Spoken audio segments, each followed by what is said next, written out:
Crystal and Sagar debate lab-grown meat. The Fetterman thing.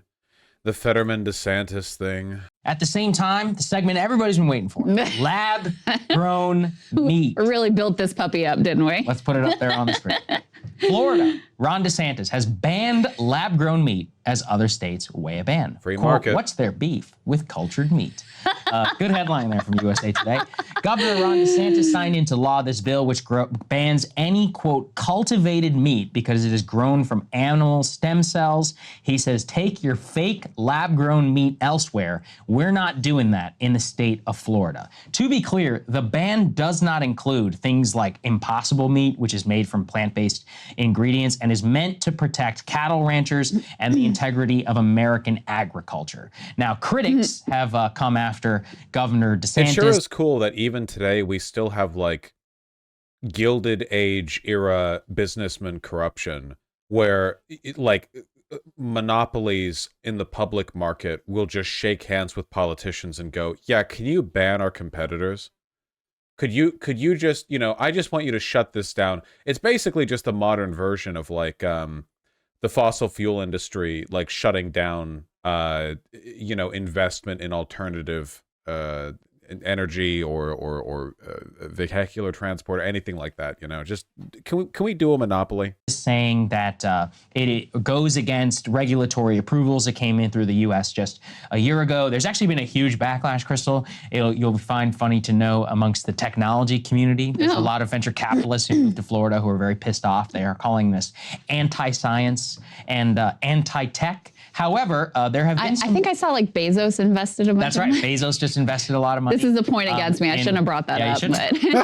But Jeff Bezos invested about $60 million in a lab-grown meat company. He has picked up, though, some interesting fellow travelers in the movement. Let's put this up there on the screen. John Fetterman has supported Ron DeSantis' lab-grown meat ban, saying, quote, the fake meat is slop. And he says, it pains me deeply to agree with Crash and Burn Ron, but I co-sign this. Wow.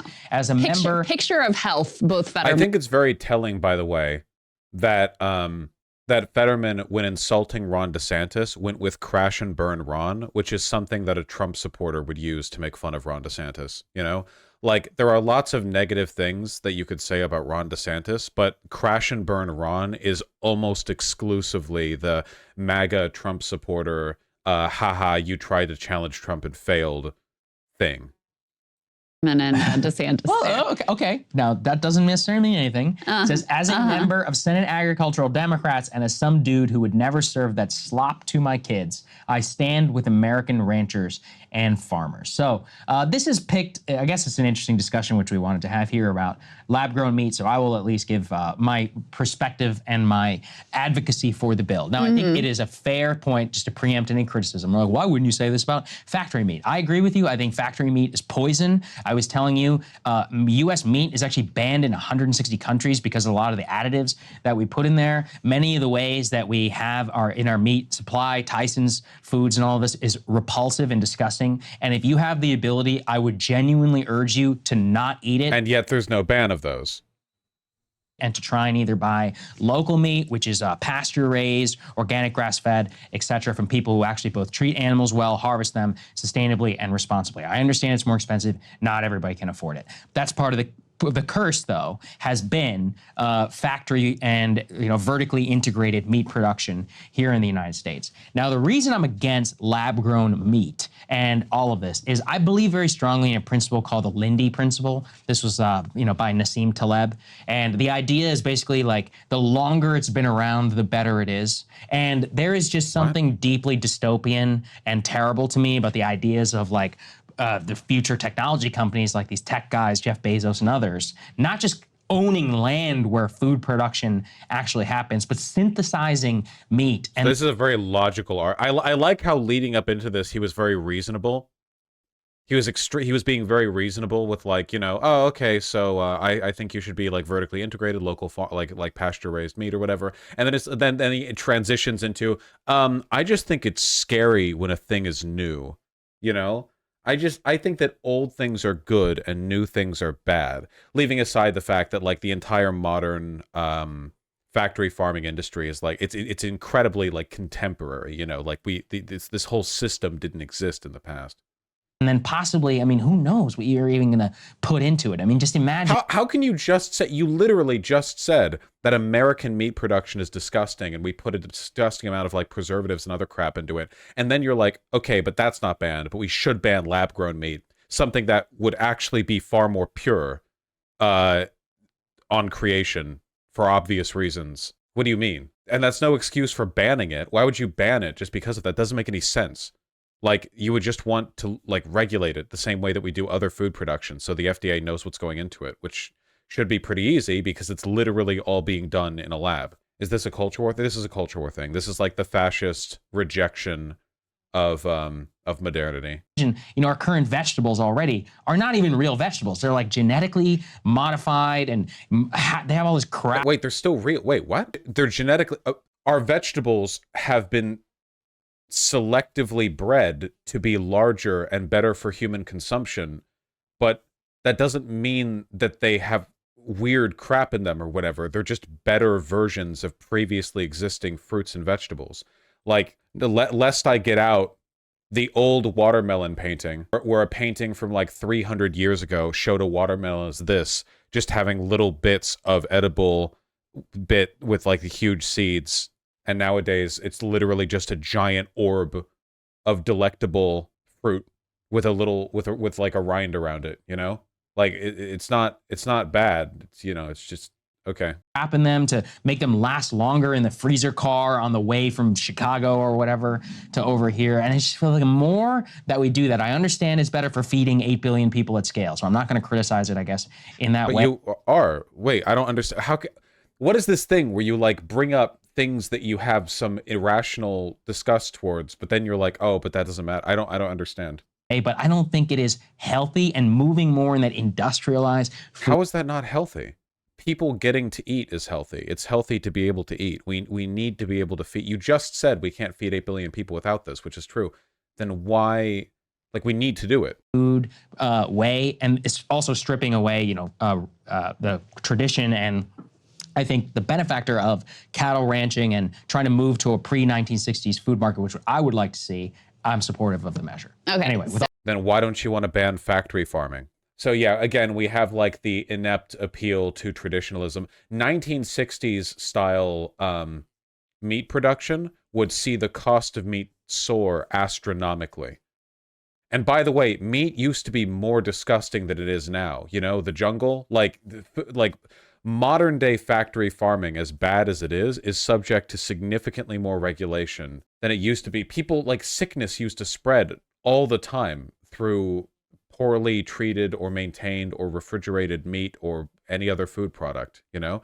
Yeah, it still does. Yeah, sure, but we're better about it now, for sure. Now we have, like, you know, we can track that and sort of like trace the salmonella back to like one bit of cabbage or whatever the fuck, you know? Logic does not matter. This is vibes-based politics. It is. Yeah, it genuinely is. Yeah. So, all that outside. Yes. Yeah. So first, let's talk a little bit of background. The two things that are really driving this move to ban lab-grown meat, which, by the way, what this is that, I mean, not that I really understand the process, but they take some stem cells yes, exactly. from an animal. The animal's not harmed, and then they're able to use amino acids to basically like grow actual meat out of these stem cells, which is extraordinary, right? Yeah, you're basically just triggering like cell reproduction, like muscle cell reproduction, you know, the meat part of the meat, without an animal being attached to it, you know, which is pretty cool, you know? It also has the potential to be a much purer way of developing meat because you can control it in a much more deliberate and direct way than just sort of, you know, like you don't have to go through the whole factory farming rigmarole of having cows raised in a box slightly larger than the cow and they're like stewing in their own shit and they have to be pumped full of antibiotics because they're constantly like swimming around in their own feces and you don't want them to get sick, so you're just like injecting them with gallons of antibiotics. You know, you don't have to do any of that. It's just stem cells and amino acids. Yeah, and I'm leaving out the whole like torturing billions of animals thing, by the way. By the way, you know how people talk about how like we're going to develop a super disease because antibiotics remove like 99.9% of the bacteria, but then like the 0.1% that survives is going to be more resistant to it, and that over time you're kind of generating like a survival of the fittest system. For the majority of that process is happening in our factory farming. Like, those animals are getting injected with insane amounts of antibiotics. Humans aren't. For antibiotics as a human, you need to go to the doctor. You don't get them that often. It's pretty rare, actually, that a human takes them. But we eat meat from animals pumped full of antibiotics, which for the most part doesn't hurt us. But, there is a kind of crossover to an extent in terms of like the superbug and the antibiotic resistance. And there are papers on this, it's a whole thing. So it's better for humans too. Even leaving aside the whole animal torture thing, it's better for humans too. The jungle was more about the meat packing and processing side, not the ranching side of the operation. Yeah, but it does speak broadly on like the conditions present in the industry, and also having lab grown meat would massively change the processing and meat packing side of things. You no longer have to deal with the slaughter, dissection of an animal. You no longer have to like take a facility that is meant to house animals and then move the meat from that into a facility that is made to process and store like meat made for human consumption. Now it's all done in a laboratory, which is far more sterile. Yeah, the meat literally gets grown into like a big chunk that you cut steak from. It's pretty crazy. It already exists, by the way. None of this is hypothetical technology. It already exists. It's just a matter of refining it. I think it's quite nice. Right, and has potential. You can imagine the potential massive benefits because the meat that we consume, as Sagar is accurately pointing out, is actually really terrible. And industrial factory farming is also really horrifying and is bad, obviously, for the animals, but it's also bad for people. You have this massive use of antibiotics, which has led to, antibiotic-resistant strains of infections, and that being a problem. You have even, like, right now there's a bird flu situation that comes directly out of the result of... If you Google lab-grown meat, you get a bunch of like images that I don't think are actually of lab-grown meat. Like, you're basically like, oh yeah, and it's just like a stock image that somebody made of lab-grown meat, but it's not actually lab-grown meat, There's a bunch of examples of it that you can see. I just like conceptually you are literally like growing out a brick of meat that you are feeding nutrients and genetically programming to grow, if that makes sense. Like, that is what you are doing, Lab-grown meat already exists. It's not hypothetical technology. The way that these factory farms operate and the close integration with humans and these factory farms, which are disgusting, dystopian places. These animals are tortured from birth until the time that they are slaughtered. It's horrifying, horrifying situation. And that's before you even... Lab-grown meat is a bit mushy because they lack the activity for strong, tasty muscle fibers and also the lack of bone. So right now it's good for burgers. That makes sense, yeah. Keep in mind, it's a very new technology. But yes, it makes sense that you wouldn't have the kind of, the like toughness of like a steak, because the muscle fibers are unused. They're not being used for anything. But I think this is stuff that could be like changed with time, The development of muscle fibers that happens when you use them is something that could be stimulated the same way that you could develop the growth of those muscle fibers to begin with. I love steak, but mine is almost never tough. Okay, by tough steak, I don't mean like bad tough. I mean like steak has like a nice like snap or bite to it. You know what I mean? Yeah, the texture, the structure of it. When you see those like fibers, when you cut into it and you have like all the layers of muscle, that kind of thing. Does anyone know where you could buy lab-grown meat? You can buy it commercially. It's just expensive and hard to get at the moment. It's a very, very, very, very new technology. It's also important to note, Vosh, that the lab-grown meat is objectively more efficient than raising animals. No exhaling water, no shit or piss, no brain or bones take care of, no immune system eating up calories, etc. Yeah, that's true. In terms of developing the meat, like I don't know what percentage of the nutrients you give to a cow go into making meat and muscle. Probably quite a bit, because cows are made for that and they inject them full of steroids and stuff. But it's definitely not 100%. Whereas when you're developing lab-grown meat, 100% of the nutrients that go into, well, okay, probably not literally 100%. You've got like evaporation and stuff, but you know what I mean? Like, that is the only thing those cells are doing, making more of themselves. That's it. That's all they're doing. And you don't need to store an animal. You don't need to deal with feces or torturing animals. You don't need to deal with anything. None of the logistics of managing animals. You know, it's literally just a clean lab-grown environment. I could imagine lab meat cultivation taking place in like layers and layers and layers of cultivation tanks where you have like dudes with forklifts like removing big pallets that they're on and saying, and you guys like, damn, you know, we put in X amount of calories into this big tub, and now we have this amount of calories of meat ready for harvest, and nothing has to suffer, and it's all so much cleaner, and it's like a good, well-paying job. Yes, our current system for like factory farming is disgusting right now. Lily the Gaylord, PhD. The inefficiency of raising 1 kilo of beef is insane. Yeah. Feed required to produce 1 kilogram of meat or dairy product, and for beef, it's 25 kilograms. 1.4% efficiency in terms of just raw weight of material into a cow. And this isn't even counting all of the extra inefficiencies that go into like taking care of an animal. You know, the steroids, the antibiotics, the housing space for it, just so much stuff. Lab grown meat is not good. Well, it's a barely invested technology, you know. Lab meat, the $1 trillion ugly truth. Has $1 trillion been invested in it? Okay, sure. You know what? Sure. What I've learned. Does this channel have a bias? Let me see. Women don't want equal relationships. All right, I'm not gonna lie. That's the last video that got released, and I'm not gonna lie. My vibezometer, my vibe metric. Okay, well, let me just, okay, what do we got? Fake cows are expensive. Okay. Is lab meat better for the environment? Okay. Will it ever be cheap enough to buy? Okay. Could lab meat be worse for the environment? Okay. Why lab meat is a fight against biology? Okay. Is lab meat even meat? Yes. The industry's delusional optimism. You know what? Sure. Okay, sure. Let's just see a bit. Let's just get a feel for it. Making chicken in there. A lab-grown chicken nugget. Chicken grown in a lab. Why are people making it? Climate change. Better for the environment. The environment. Lab meat is not going to save the planet or the animals. So then why has $3 billion been invested into lab meat startups? Well, wait, 3 billion? I thought it was a $1 trillion ugly truth.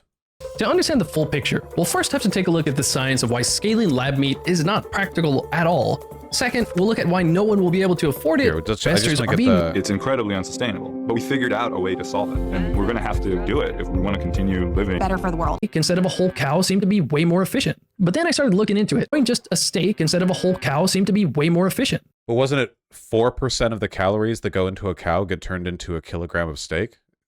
I don't think these numbers are going to be representative here. Look, let's just get. But then I started looking into it. I just want one argument so I can get like an immediate vibe check. And it made less and less sense. To take cells from a cow or chicken and grow them quickly, they need to be put in a very expensive custom-made bioreactor, filled with a specially formulated liquid made with purified water, growth factors, purified amino acids, glucose, and salts. Okay. A cow just needs rainwater and grass. Yeah, dude. Modern factory farming just feeds a cow water and grass. That's so true. That's how that works. Okay, yeah, completely invalid video. That's literally the first argument that gets put forward. Actually, like, worthless video. No point in watching it. Literally, like, right off the bat, IQ test failed. We're out.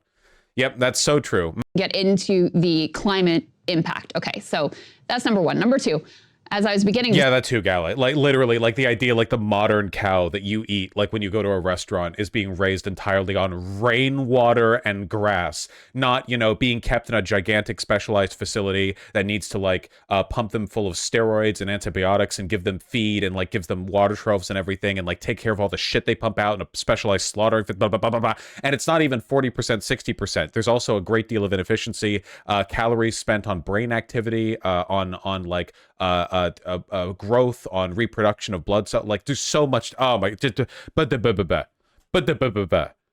I also like the implication that like lab grown meat is unsustainable or too complicated because it needs something like a specialized growth chamber. Like, did you know you need specialized equipment in order to do this thing in a lab? Really? Is that true? Lab grown meat reduces carbon footprint by 92%. Yeah, that guy's just a liar. I wouldn't trust anything that says. Nonprofit think tank Good Food Institute has cited research published in the International Journal of Life Cycle Assessment, forecasting cultivated meat to eventually be nearly 3 times more efficient than conventional beef production, with the potential to reduce the carbon footprint by 92%, land use by 90%, and water use by 66%.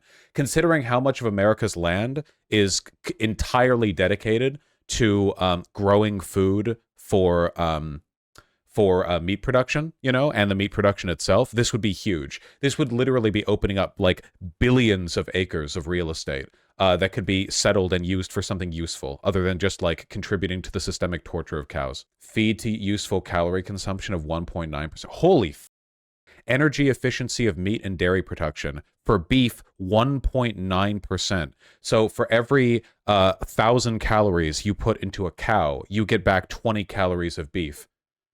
Whole milk is 24% calorie efficient, which makes a lot more, than eggs, poultry, pork, lamb, mutton, and beef way down here at the bottom, which makes sense because cows are so big that there's kind of like, I don't know, like the caloric equivalent of the square cubed law when it comes to like inefficiencies and calorie investment. Gosh, I really don't think lab meat works because it's inefficient and expensive to maintain growth media. Cobalt bomb. I'm really sorry. I have a finite amount of time. You linked me one video, and it was from a guy whose last video was women don't want equality, and the first argument was like wrong on like 8 levels. It wasn't wrong in like one specific way we had to do research for. It was conceptually wrong. It was empirically wrong. It was loaded with bias that wasn't justified by the available evidence. That guy's opinions are worthless, and the fact that you took them and like believed them means that you should reassess your opinions on this. That's what I'm telling you to. I'm not saying you're a bad person or whatever, okay? Though you seem to have very strong arguments on this. You haven't chatted in here before, and like you are really like invested in this, okay? You have been fed slop yourself by propagandists. I am asking you to reconsider. I'm not arguing with you. I'm not saying like, oh, you're a stupid person, whatever. Everyone falls for shit, but there is like a strong right-wing bias against this stuff for a variety of complicated reasons, and you have fallen prey to it. That was the video you linked. It failed the vibe check. Look into it a bit more. Look into like scholarly research on the subject or some news articles that talk about it, you know? Like seriously, you know, I'm genuinely, I like that would be a good way to reassess that. Okay, let's watch this. It's expensive to maintain growth media in a laboratory setting. You can scale that for a factory production setting. This is how all production processes work. Yeah, of course. Think of it like building the first, I don't know, what's a good example? Building the first iPhone would have been like insanely expensive. The first few iPhones would have been insanely expensive. But building an iPhone now that all of the like, or yeah, insulin, let's use like pharmaceutical tech. Building like the first COVID vaccine, insanely expensive. But building the millionth, basically free. Once you have all the processes down, all the equipment set up, all of the like all the efficiencies are like, you know, lined up and developed, you can start doing this stuff really, really, really, really efficient. And then eventually you get closer and closer to reaching like the bottom line of efficiency, the point where the economy of scale can no longer like benefit you any further. And the nice thing about a laboratory is a laboratory and a factory are both really good environments for reaching that bottom line and making the margins as low as possible. You know what I mean? Like, there are limits when it comes to traditional meat production because a slaughterhouse is not a very like scalable environment. You're literally dealing with cows here, you know? You're not talking about like a vial of something or a tank of something or like a finely tuned machine that can operate at speeds faster than a human can. You're talking about a slaughterhouse, and they have made those pretty efficient, don't get me wrong, but there are upper limits to just dealing with large groups of animals, you know? Like there are upper limits to efficiency there. We're talking about like lab grown meat has the potential to be revolutionary in lowering the cost of meat in the long run for everyone. Like, I have said before that I want factory farming annihilated, and that factory farming is a moral blight comparable in many ways to the worst atrocities man has committed against itself. The sheer, like, we're talking millions of animals dead like every like hour, like minute. It's insane. Like, you can look at the numbers. It's ridiculous how many billions a year. The amount that we kill, it's insane. You know, you don't want to see your dog get tortured, but like you're okay with that at a factory scale, like an industrial scale. So like, we're not only talking about, you know, like getting rid of all that, which is good. We're also talking about we could make meat cheaper. We can make meat higher quality than it is currently because it's no longer being pumped full of the steroids and the antibiotics, and it can guys, it won't be able to have disease anymore. Meat will no longer be able to have disease. It was never part of an animal. It was never exposed to an environment. It can't have parasites. You know, most of the meat that you eat has parasites in it. Parasites are in everything to varying extents, and cows are full of them. Cows are chock full of them. Why wouldn't they be? Cows are huge, you know? You can pump cows full of antiparasitics as much as you want, but like eventually you're just poisoning the meat, you know? When you eat fish, when you eat beef, whatever else, like you are eating a mashed up, like you hope the parasites are dead, right? And usually they are. That's why we cook our food, you know, salmonella for chicken, parasites, whatever. Lab-grown meat, ethical, disease-free, without any kind of like chemical bath that you have to flush actual cows with. Parasite-free. There will literally be no room for parasites. How could they get in there? It is a laboratory. How would that even work, you know? It could make everything better. And you could feed so many more people, so much more meat, with so much less land use and resource use. It's genuinely utopian. It has the potential to be like a step forward in the production process that is incomparable to, like, it would be a step forward equivalent, I think, to like the modern conception of like what's it, Punnett squares, where we started like selecting for the better stalks of corn. You know what I mean? You know what I'm talking about? Oh yeah, by the way, if you're a big fan of raw meat, congratulations. Raw meat from a lab is fine. You're worried about sushi giving you food poisoning? Why? Why would you be? What in there could hurt you? Do you like steak tartare? Like with a little crispy chip, you know? Congratulations. You can just have that now. It is completely safe. There is no risk to you whatsoever. You want raw liver? Go for it. You want raw chicken? I don't know why you want raw chicken, but I'm sure people will find a nice dish to make with it, okay? You can eat raw chicken. You can do that now. No, I know. I don't want it either. But some people do. The number of chickens slaughtered are like a Holocaust's worth every hour. Yeah, it's pretty crazy. It's pretty, it's pretty wacky. 1 million cows slaughtered every day. 202 million chickens every day.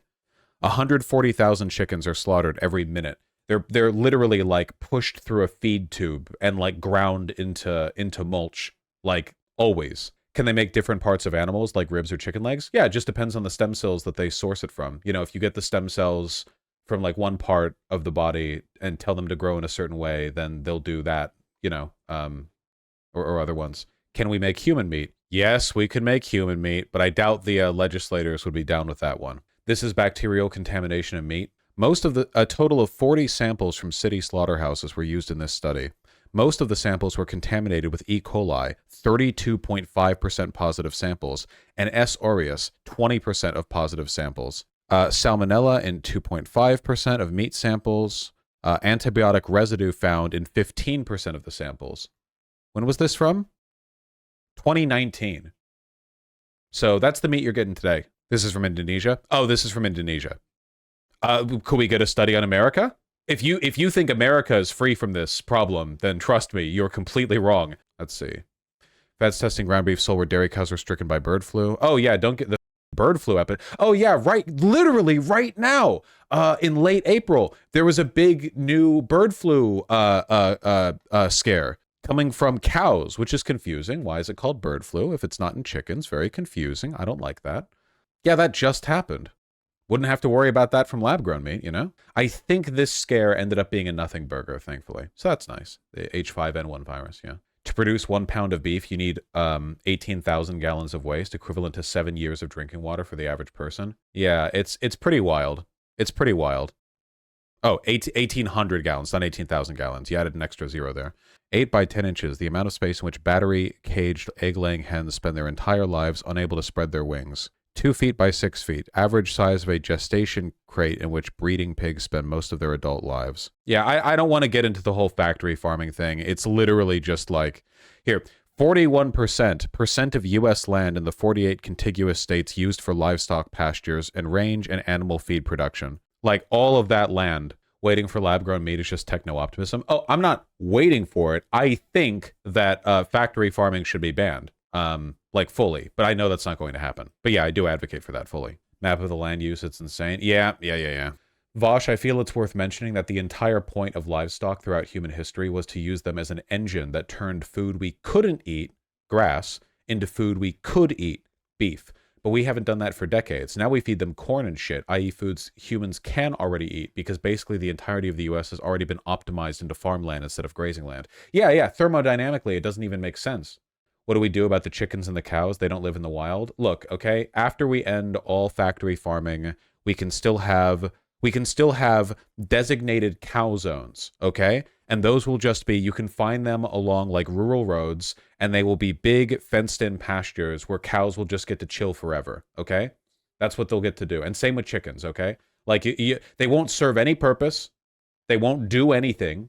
You can just go up to the fence and put your hand over it, and the cow will come over and you can pet the cow. And that'll be their job, you know? What about illegal poachers? We can do the Congo thing and make it so illegal poachers are kill on sight. Yeah, we need to recreate the Auroch, okay? Cows were not meant to be eaten, all right? Cows were meant to be worshipped as bringers of life. I've played Pathologic. We need to return to the Auroch. There we go. This is what they should look like. But steak tastes hella good though. Well, yeah, that's the point of lab-grown meat. We're making the steak. To say the reason this is happening now is not because Ron DeSantis is deeply concerned about the quality of the food that our children consume. It's because, number one, there's a lot of money in the factory farming industry that is concerned about this. And number two, Republicans have made it into this like culture war thing where it's like, and even DeSantis says in his bill, like the World Economic Forum elites want us to eat fake meat and bugs and who cares about climate change, et cetera. So it's this culture war issue that has the benefit of also overlapping with a lot of big money interests. Fetterman, I think, picking it up likely given the demonstrated level of corruption and how influenced he is by money that is given or withheld from his campaign. I think it's very reasonable to assume that may be a factor for him as well. But Bristol's dude, every time we had our moment with her, but like, man, every single time I see her open her mouth this past year, she is like killing it, you know? Yeah, it's not like the rest of our food system is so pristine that it makes any sense to single out this one potential innovation. And then the other thing to say is this is a long way from coming to fruition. Yeah, that's definitely true. Right. It's still very early in the development. So, you know, I think we talked the other day, I think it was me and Emily, you were out about Lunchables. Like, to me, things like that are probably a much bigger problem than lab grown meat, which has all of the genetic indications of being just basically like meat. So to have also, we can't get better with lab-grown meat unless we, you know, fund it. Like if we ban lab-grown meat, we can't get better at doing lab-grown meat. Hard ban on this, it's more culture war signaling than it is actual concern for anybody's health, because if you're concerned for anybody's health, you have a lot more critiques of our food system than you have. Sure, but I mean, take where you can get, right? I mean, to me, lab-grown meat is the epitome of the Jurassic Park meme. Your scientists were so preoccupied whether or not they could. Completely irrational, like fear of again, like the fascist rejection of something new because it's icky. Vibes-based politics. They didn't stop to think if they should. I mean, the idea, look, why? As we have seen with a lot of the regenerative farming movement and others that are out there, you can actually minimize a lot of the climate impact. You can actually raise animals sustainably. You can have much healthier meat. And you can't actually. First of all, in order to do that, you would have to ban all factory farming, which is where the vast majority of our animal resources come from. So you can't without completely destroying the industry in the way that it exists currently, which you're not willing to do. It's so insincere. People like Salk are like, well, you could get improvements in the system that exists now by doing X, Y, and Z, and then they just won't advocate for X, Y, and Z. You can even buy directly. Also, there are fundamental inefficiencies with doing it through growing meat through an animal that could just be rectified with lab-grown meat. From the source. One of the amazing things about the internet is you can buy meat online today and you can get it shipped to your house from UPS. You're going to pay maybe 15% more than you would buy at the grocery store. I totally understand. A huge portion of the public cannot afford that. So I am not saying that it is anywhere where it needs to be. But imagine if those people got the same federal subsidies that Tyson's Foods and Purdue Farm and all these other people are. Yeah, man. Farm to table animal agriculture doesn't get enough subsidies. That's so true, man. That's so true. That's so true. Are getting. I mean, that's a totally different type of food system, which we could get to pro-technology in the way that people... What even is his argument? There isn't really an argument here. Like, his arguments don't even... Even if you took all of the empirical points at face value, his argument doesn't follow from them. He's defending the banning of lab-grown meat. Nothing that he's saying has anything to do with that. could still get access to, or even better, buy something locally, which is properly raised. So I would just say this lab-grown direction is one where, look, there's something both in terms of the playing. Could we still get wool clothing after abolishing factory farming? You're going to have to forgive me for my naivete, but my understanding is that it actually is possible to do wool farming relatively ethically. Like, of course, the way the industry is run now is unethical because of the way we treat animals generally, but you can have like a fairly positive relationship in that way. You know, you can do that, I think. Same with bees, right? For instance, like bees have a more or less symbiotic relationship with the farmers that like harvest honey. You know, you just smoke them every now and again, but otherwise the bees are fine and happy. You know, they're not really like living worse lives than they would out in the wild.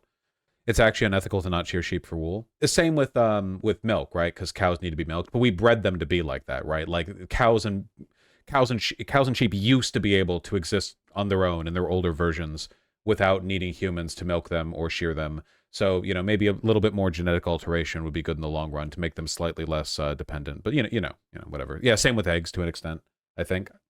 I don't know as much about egg farming. Also, wool makes up a very small amount of textiles, like around 1%. Yeah, most stuff isn't made with wool, right? Most stuff is made with like cotton or these days, I guess, maybe like synthetics. Probably cotton.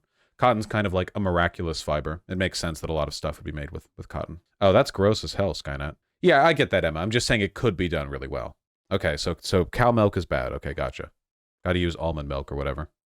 But second, I just really believe, and we're going to talk, we have a guest later who we're going to be posting later on about Ozempic. And there is this idea of hubris where we seem to believe that we can just synthesize almond milk is bad for the environment. Okay, then you can just drink water then. Amino acids, and that there isn't something intangible over hundreds of millions or tens of millions of years of evolution of an animal being grown from birth to wherever it is, and then us eating that animal. Incoherent waffling. Like this is appeal to tradition in its most naked form, where there's not even like an argument attached to it. He's literally just going, "Look, man, like it was like this, and there's something magical about that," you know?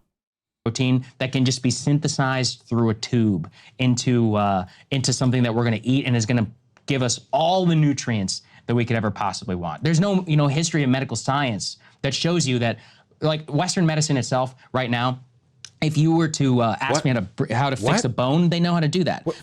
What? Is he suggesting that we don't know how to synthesize nutrients for human consumption? What do you think?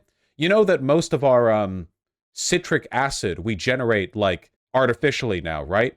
Like citric acid is a thing that you can find in lemons and limes and oranges and stuff, but we can just make it in a lab way better, like more pure, way faster, way cheaper. It's a lot easier. Nature isn't magic. Nature is chemistry. The things that make your meat, your muscle grow, this is chemistry. The thing that makes citric acid build up in a lemon, that's chemistry. We can do chemistry in a lab. But they don't know what makes us tick. That's why nobody has ever solved depression or... What? Western medicine can heal a bone, but we don't make a nutrient block. We don't even know what what? I can tell like by Crystal's face that she also knows that we're in the like incoherent waffling subsection. Can't just take vitamins instead of eating vegetables. If it was that easy, then it would already have been done. Wait, you can take vitamins that completely replace your need for some that you would get from fruits or vegetables. It depends on the vitamin. There's variety, but like, yeah, we've been doing that for a long time. Vitamins aren't magic. It just has the thing in it that you would get from the other thing. Meat and vegetables aren't magical, like reality-defying spiritual constructs that give you life nutrients. They're made up of chemicals your body breaks down. We can put those chemicals in a pill. If you want to take them that way, you can. So for me, it doesn't pass the Lindy test at all, and I think we should stay the hell. The Lindy test is like vibe, you know. Away from I mean, your take is just basically like, I assume all technology is bad. Not all, but a lot. I mean, look. Okay, yeah. Thank you, Crystal. It's very dissonant with other technological like embrace of the Apple Vision Pro and other things that Apple you're Vision Pro is very enhancing human life. and also it's not- very He's, oh my God, dude, he's such a cuck boy. He's pro Apple Vision Pro, one of the most insanely dystopian, antisocial, alienating pieces of technology yet devised. Oh my God, this is such an inauthentic opposition to like the Soylent Green tech cult anti-humanist futurism, where he's like, yeah, man, the Apple Vision Pro, that's good. Lab grown meat, thank you, DeSantis, for banning it. Insane. No real beliefs. He's such a grifter. Such a great. You know why he likes one but doesn't like the other? Because conservatives like Apple Vision Pro because that it helps them goon, but conservatives don't like lab-grown meat because they either align with the capital interests of the factory farmers or because it's a culture war thing. That's it. It's literally just like, what will my audience go with or not go with? Insane. it's very dissonant also with your your view that we don't really need to worry about climate change because science is going to solve it. Well, this is one area. I mean, it's like 25% of carbon emissions come from food delivery. It's very high. So, okay, this is part of science. Another classic, like, we could fix X by doing Y, but then doesn't argue for doing Y, Solving the climate change crisis and making it so that we don't have to make some of the more dire trade-offs that some of us fear that ultimately we'll have to make. So listen, study it, make sure it's safe, but to just have no evidence that it's a problem and be like, I'm going to ban it because I want to own the World Economic Forum elites is just silly. It's just silly. And like I said, it really is that, isn't it? Yeah, the WEF likes lab grown meat, therefore it's bad. Like that is actually like the level we're on here. Different than the way the entire rest of the food system is viewed. It's just this sort of like based on nothing reactionary view that I believe based on nothing, this is going to be a problem. When, it's nice that you can get like your organic, whatever, small ranch raised beef, etc. 99%. That's the stat. I agree. Of animals consumed for food production are factory farms. And it's horrible. It's horrible for the animals. It's horrible for human beings. But I don't see Ron DeSantis or John Fetterman upset about that. Of course not, because that's where they're getting the money from. That is being used to drive this position. And then check. I think Crystal's dress actually looks really nice. I didn't like the one with the wavy shoulder straps. I like this one a lot. I think I like it just because I'm a huge fan of Art Deco. So gold and black is just almost always going to be a land for me. Also this just like culture war virtue signal. I don't disagree. I think there's also, look, I understand the whole World Economic Forum thing, but really what they are saying, let's say the best faith version of it is basically in a lab grown system. What does it mean? It means you have to go to a company in order to buy your meat. You can never actually be fully sustainable or harvest something if you want. Nobody is. That is a total delusional conservative fantasy that anyone except for like a tiny fraction of a fraction of a fraction of the United States right now. Look at Crystal's face right now. Like, yeah, man, the homesteading fantasy of like raising a cow to slaughter it. It's the 21st century. And you know what? If the world ever reached a point where you could do that, you could just do that. We're not talking about banning the concept of slaughtering an animal for meat. We're talking about allowing lab-grown meat to develop. No, notice how Sauger is advocating in favor of banning lab-grown meat from the defensive position of assuming that it's going to be made illegal to harvest meat through slaughter of an animal. It's almost like he knows that it's a superior technology and a superior way of doing things, so he's operating from the defensive understanding that it would eventually replace all existing factory farming. By the way, factory farming is not the old-fashioned way of raising an animal to slaughter. It would almost certainly be easier to grow your own meat than farm your own cow. Oh God, yes. Once the technology develops, I guarantee you that there are going to be like hipster meat cultivators who buy like a $95 lab meat cultivation set with some like glass vials and tubes, and it's like, yeah, if you feed it the amino acids like every day at the same time, like in a month you get a steak, and it's like, okay, yeah, this is fine. Yeah, like meat 3D printing or whatever, which is sure as hell a lot easier than buying a cow and having like an acre of land for it to graze on and taking care of it for years until, well, I don't, when did they, like 18 months? I forget when they slaughter a cow typically, whatever, for like one slaughter, wanted to yeah, yourself. it'd be like microbrewing, basically. What? Why? Well, okay, because people can still have their own cow. They can still buy their meat. What if they outlaw that? Okay. See? He knows he's operating from an irrational position. He's just clinging on to the status quo. Well, then you take a stand against that. Yeah. But instead of saying, hey, let's study it and see, and actually maybe this is healthier for people. Maybe this reduces the cost of meat so that people can have more whole foods. It almost certainly will in the long run. Versus the Lunchables crap that they're eating now. Rather than that, you're just like, let's ban it before we even know. I understand what you're saying, and I'm not disagreeing that it is a culture-based argument. Yeah. I'm only telling you. So this is him saying like, yeah, I am acknowledging the fact that I have no rational argument for what I'm saying. This is a culture war talking point. Like this is purely vibes based. Where Fucking it idiot. comes from, the skepticism. Again, for me, it doesn't pass the Lindy test literally at all. I openly admit I am irrational. I don't have an argument. I am full of shit. This is just a vibes thing. I am in favor of the government banning an industry purely based on my arbitrary vibes. That you can just grow something in a lab and that's going to replace it. If it were true, then vitamins would have replaced all of vegetables. But That's not the argument. They're not saying lab-grown meat will replace all traditionally made meat. They're saying that it can be used to supplement it. Your argument would be like banning vitamins because you're defending like traditional vegetables. But vitamins help millions of people, billions of people. Vitamins do that already. You would be arguing for banning the concept of vitamins and minerals. Like you would be out like fish oil? Well, this doesn't pass the Lindsay test. If you want fish oil, you need to eat a fish. Like, okay. Medical science would tell you that a vitamin is not a direct, is not a direct substitute. Now, could it get there? Maybe, but they've been trying. I'm sorry, this is like so incomprehensibly dumb. Like I don't know what I'm supposed to do analysis-wise when the person who's taking the opposing argument is literally admitting I don't have an argument, but, and then continuing to argue anyway. I like genuinely. Yeah, it's like, yeah, it's insane. This is science meat. Soy. FDA approved science meat, of course.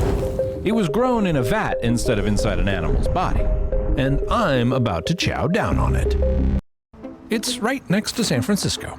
Of course. Pixar is there, there's an IKEA, and a pretty good mall. And this place, a high-tech factory for cultivated meat. Just want a chicken wing, do I need a whole chicken? This is Eric, our tour guide and professional scientist, and I'm gonna guess basketball player? College basketball, and not very good at it. Anyway, after we got all suited up with these super fashionable beard nets, Eric gave me a tour of the facility where they make the meat. What do you feed the cells? We feed the cells the same thing you and I would eat, except in a much more simplified form. So if we're eating, say, meat or protein or starches in like a potato, we just break those down to its components. Amino acids in the case of protein, sugars in the case of starches, vitamins, minerals, those sorts of things. You take cells which are living, and as long as they're fed, kept warm, and given a place to grow without competition from bacteria, they'll continue to grow using their genetic programming. And they will produce the same thing that's in an animal, and then you can eat it. This way, This feels like an investor video. Yes, it does. This does feel like an investor video. I was kind of hoping to see like more of an in-depth tour on the inside. you can grow the meat without needing to grow the rest of the animal. No bones, no skin, no nervous system. The only problem with this is that it also doesn't have an immune system. So if bacteria gets into the process, it pretty much ruins the whole batch. Yeah, of course. Though this sounds like a bad thing, but it's actually a good thing for multiple reasons. For one, it means that, well, for one, you're in a sterile environment, so how would it even get in there? And second of all, if a batch is corrupted, you would easily be able to tell, right? Like, rather than there being the kind of ambiguity of a cow that is healthy, but like fighting off with the assistance of a ton of antibiotics, by the way, like a ton of diseases and because it's like sitting in its own shit 24/7, you know? Instead, it's like, oh, this batch is contaminated. Like, that's it. Like, you know, it would be like very easy, clean cut, very straightforward, you know? Yeah, dump the vat, spray it with peroxide, try again. Yeah, like just sterilize the vat, go right ahead, you know? Pretty basic stuff. And the most important thing, of course, is that once we put anything into the system, it is in fact sterile. We monitor all the different types of bacteria in the air and on the surfaces. Nice. We also monitor what's inside here, but more importantly, what's not here. Right. Bacteria, viruses. Our main line of defense is prevention, is effectively just never letting bacteria or viruses in. Yeah. Effectively, we are the immune system in a facility like this. This is important because one of the main advantages of this technology is that you wouldn't need to use antibiotics like we do now in animal agriculture. Uh-huh. The moment we take the cells directly from a farm animal, we have to pierce its skin in order to get the cells. There's going to be bacteria there. We use a small amount of antibiotics to make sure no bacteria transfer into our system. And this is, I'm talking about over the course of years before we actually get them into production. Once they're in production, we do not use antibiotics at all. God, this technology has the potential to be so good, man.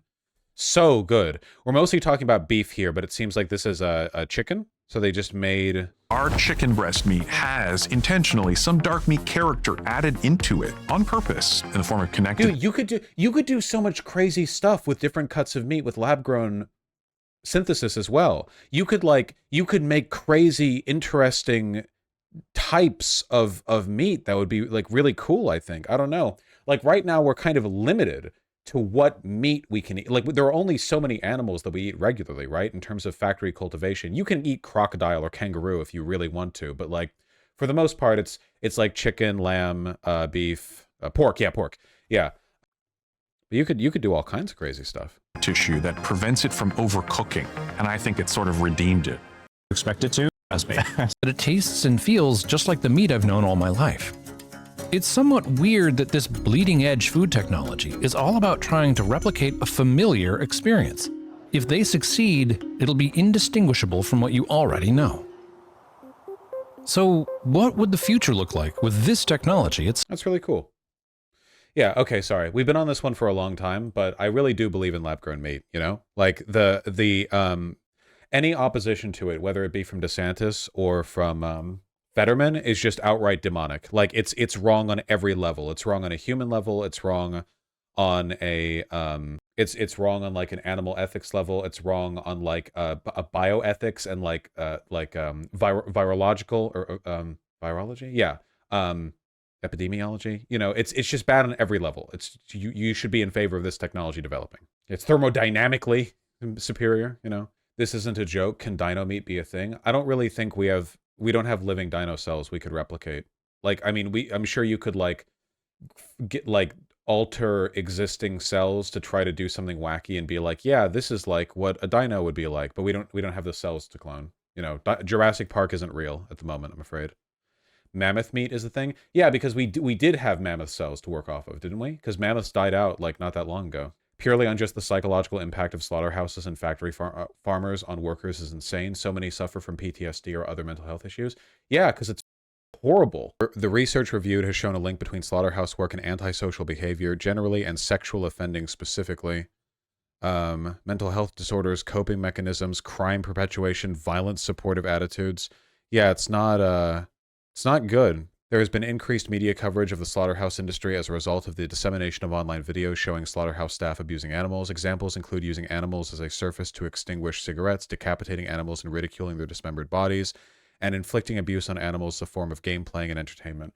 Man, I wonder if it might be kind of psychologically detrimental to humans to have a job that involves the mass slaughter of animals in an industrial setting. You're basically like a Auschwitz guard for cows. Like if you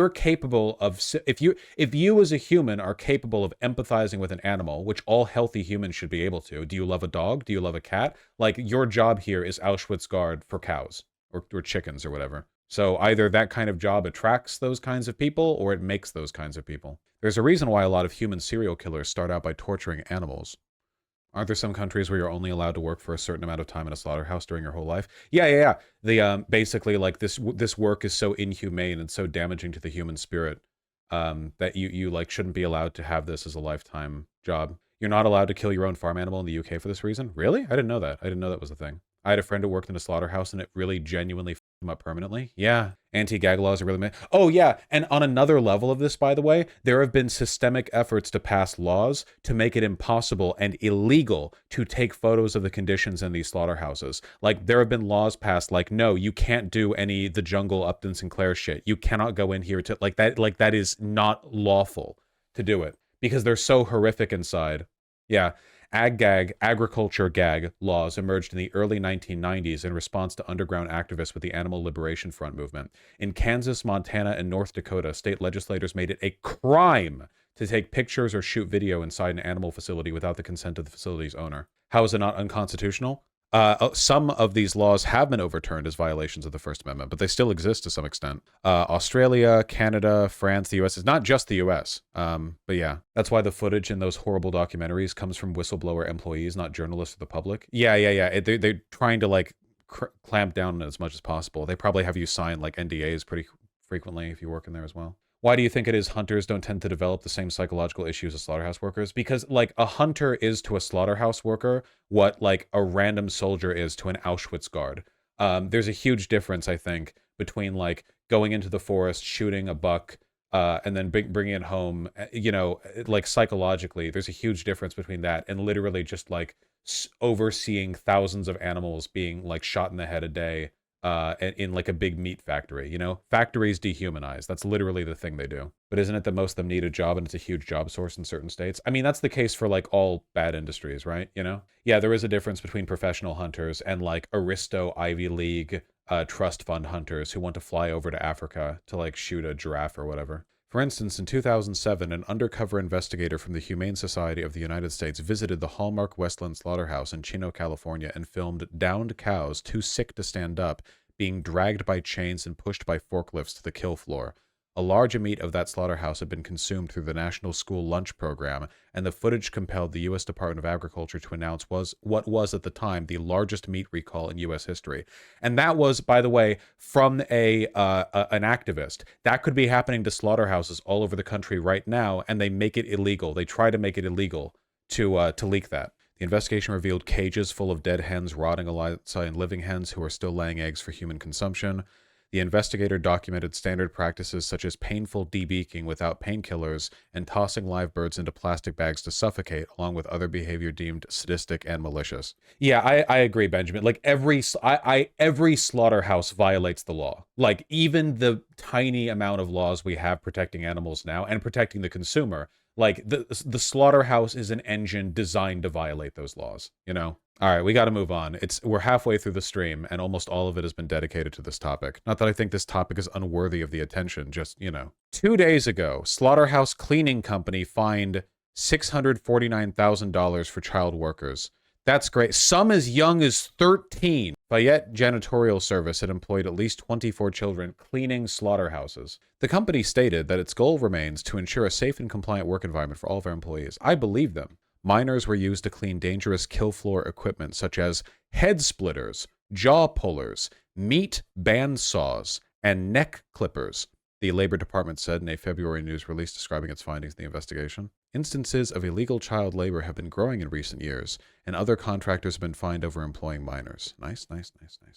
What is a jaw puller? You can Google it. I don't know. You're free to Google it. I don't care. Google it yourself. Okay, really though, that's enough. That's enough. Vegans winning. Vegans are morally superior to non-vegans. This is true. I hope you guys understand. This includes you, Kowalski and Sake. That after any like pro-vegan segment, the people who are like, "Well, I'm still not vegan," haha. You're being scum. Like genuine. Like this is. It's not even like it's the reactionary and insecure desire to like, wow, you're so edgy. This is like I did this when I was like 12. You know, like come on. I don't know why Sake does it. I don't know why Kowalski does it. I don't know why you just did it, Benjamin. I genuinely don't understand it. It's beyond my understanding. It's incomprehensible to me. I don't understand it at all. I don't get it at all, you know? I'm not even saying you have to feel bad about it or whatever. I'm just saying like it would like imagine if I did a big thing on like cobalt mining or whatever, and then everyone in the show is like, well, haha, still doing that then, ha, you know, wow, whatever, those anti-cobalt users are crazy, you know. It's just like, well, why? I don't get it. For people who are actually interested in going vegan, what are some resources? Okay, listen, okay, vegan is really difficult. Vegetarian is a lot easier, and you're getting like 80% of the way there through vegetarian. A lot of the worst practices of animal cultivation and farming are in the meat. I'm not saying that there's no harm in the eggs or the dairy or the whatever else, but like start with the meat, okay? Like start with vegetarian, right? So if you're going to do that, like, okay, going from like regular to vegetarian is relatively easy nowadays. You have access to so many protein options that aren't meat-based, and like, honest to God, recreation meat really isn't that bad. You make such good stuff with like mushrooms and beans. I don't even like mushrooms, and I've had mushroom-based burgers and they're pretty good, you know. Vegan is a lot more difficult because then you're cutting out like a lot of critical sources of protein and fat that you would otherwise normally get, you know. I'm not saying it's impossible, but step one would be, could I make it so I don't eat any meat on this day, like on Sunday? And then what if what if Sunday and Friday I don't have meat, Or okay, what about 3 days a week, then 4 days a week, then 5 days a week, and then eventually okay, what if I have meat just 1 day a week, and then you don't? And that would be the start there. And the point is to develop you want to get better at learning how to make the meals that make you feel the kind of happy that you do when you have a big steak dinner, which you can do vegetarian. You can do that, right? It's not that difficult either. It's just a different language of food. You just need to okay, let me try this thing. Let me try this thing. Do that for a few weeks. And then eventually you'll go oh, okay, well, that's actually really good, And it's about building the habit as well. It's totally doable. Most restaurants have vegetarian options these days, making it easier and easier to go out and have fun with your friends without having to oh, I can't eat at this place or whatever, that kind of stuff, Yeah, anti-vegan types have always been more annoying than vegans. I, in my entire life, have never encountered a preachy vegan, but you can't trip over vegan discourse online without 5 million edgy 14-year-old boys going, duh, for every steak you don't eat, I'm gonna eat 5. First of all, no, you're not, you limp-wristed soy.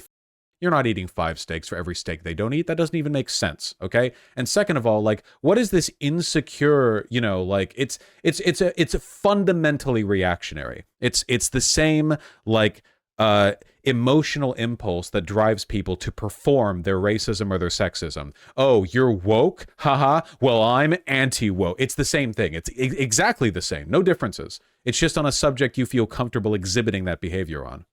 Okay, can we move on from this topic? Can you explain why you think going vegan/vegetarian are good, but things like boycotting companies for Palestine aren't? Because, for one, there's a more direct relationship to harm with going vegan/vegetarian. And for two, the problem that I have with boycotts isn't a person's decision to boycott. It's the fact that it's a broadly ineffective strategy that takes attention away from other things you could do, and it leads to a lot of purity testing within the movement. For instance, I think that choosing to be vegan or vegetarian is something that you can do in your life that is pretty doable, at least the vegetarian thing. Veganism is tough. Anyone who says veganism isn't difficult is full of shit, frankly. It's but you can do the vegetarian bit. And that can be a part of your life or whatever. And I think that is a good thing. Whereas with the boycotting thing, I don't mind if you boycott McDonald's or whatever. I don't give a shit if you don't eat at McDonald's. Have I ever gone no, you should eat at McDonald's? No, I don't care if you don't eat at McDonald's. What I care about is the social media craze of transforming advocacy movements into it's something that is being centered by whether or not you're on the right side by hating these companies or those other companies, that's the thing that bothers me, I guess. So the if you want to boycott, okay, fine. It's just that always turns into a centerpiece of the movement, and it's so often really ineffective. Likewise, I really don't think that anti-animal agriculture advocacy should be centered by people choosing to be vegetarian or vegan. You know what I mean? Okay, sorry. We need to move on. Please, please, please, please, please, please, please, please, please, please, please, please. Why aren't you vegan/vegetarian if you agree they're morally and otherwise correct? I don't go to McDonald's because I think their food is garbage, not because I have a moral objection to going to McDonald's. And I do, in fact, buy things that have cobalt that were mined by child slaves in them. Look, I think it is better to do that. I think it is good to do good things. I don't do all good things, but we should always strive to. My problem has more to do with the purity testing of people who don't do all the good things.